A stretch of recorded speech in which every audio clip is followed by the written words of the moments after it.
বাগেরহাটে মর্মান্তিক সড়ক দুর্ঘটনায় নিহতের পরিবারে থামছে না আহাজারি।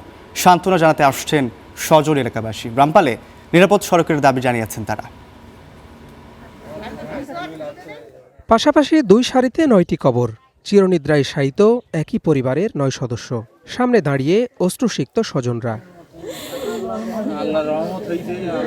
মোংলার শেহালা বুনিয়া এলাকা, আব্দুর রাজ্জাকের বাড়িতে শোকের পরিবেশ। একই চিত্র গ্রাম জুড়ে, নির্বাক আত্মীয় স্বজন সবাই। এমন মৃত্যু মানতে পারছে না কেউ।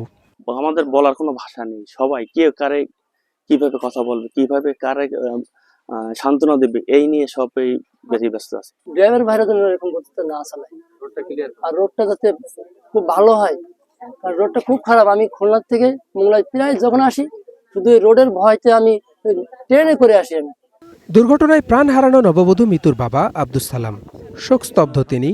শনিবার যান মেয়ের শ্বশুর বাড়ি। তাকে পেয়ে কান্নায় ভেঙে পড়েন রাজ্জাকের পরিবারের লোকজন।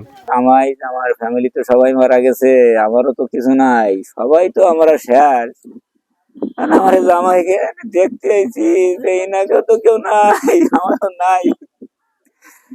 দেখে যায়, দেখা ছাড়া তার কিছু নাই। দুর্ঘটনার জন্য বেপরোয়া বাসটিকে দুষছেন নিহতের স্বজনরা। নিরাপদ সড়কের দাবি তাদের। প্রশাসনের যারা এই যে ড্রাইভিং করে, ওনাদের এই যে হাই স্পিডের কারণে আজকে আমাদের এই ক্ষতি হইল। এটার জন্য সরকার বিশেষভাবে এই জিনিসটা তদন্ত করে। এর আগে অনেকটা দুর্ঘটনা ঘটাইছে, বারবার। এমন বেপরোয়া গাড়ি চালানো, এত বড় ক্ষতি মেনে নেওয়া যায় না। এ কেমন ক্ষতি?